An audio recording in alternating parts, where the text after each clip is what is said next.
High court নিয়ে বিরূপ মন্তব্য করায় লিখিতভাবে ও সংবাদ সম্মেলন করে প্রকাশ্যে ক্ষমা চাইতে এনসিপি নেতা সার্জিস আলমকে লিগ্যাল নোটিশ পাঠানো হয়েছে। সুপ্রিম কোর্টের আইনজীবী জসিম উদ্দিন সার্জিস আলমকে এই লিগ্যাল নোটিশ দেন। 22 মে হাইকোর্ট ইশরাক হোসেনকে ঢাকার মেয়র হিসেবে শপথ না পড়ানোর নির্দেশনা চেয়ে রিটটি খারিজ করে আদেশ দেন হাইকোর্ট। এই আদেশের পর ফেসবুক পোস্টে এনসিপি নেতা সার্জিস আলম লেখেন, মব তৈরি করে যদি হাইকোর্টের রায় নেওয়া যায় তাহলে এই হাইকোর্টের দরকার কি?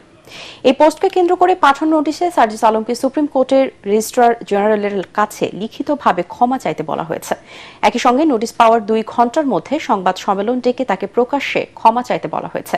অন্যথায় আইনগত ব্যবস্থা নেওয়া হবে বলে জানান রিটকারী আইনজীবীরা। সার্জিস আলম তার ফেসবুকে একটা পোস্ট দিয়েছেন, যে পোস্টে বলেছেন মব তৈরি করে যদি হাইকোর্টের রায় নেওয়া যায় তাহলে এই হাইকোর্টের দরকার কি। এখানে তার যে মন্তব্যটা টোটালটাই হচ্ছে হাইকোর্টের উপর নগ্ন হস্তক্ষেপ এবং এই হাইকোর্টের অস্তিত্ব নিয়ে তিনি প্রশ্ন তুলেছেন, যার ফলে আমি মনে করি এটা আদালত অবমাননার শামিল। তাই আজকে আমি জনাব সার্জিস সাহেবকে 2 ঘন্টার নোটিশ প্রাপ্তির পরে 2 ঘন্টার সময় দিয়ে একটা আদালত অবমাননার নোটিশ দিয়েছি।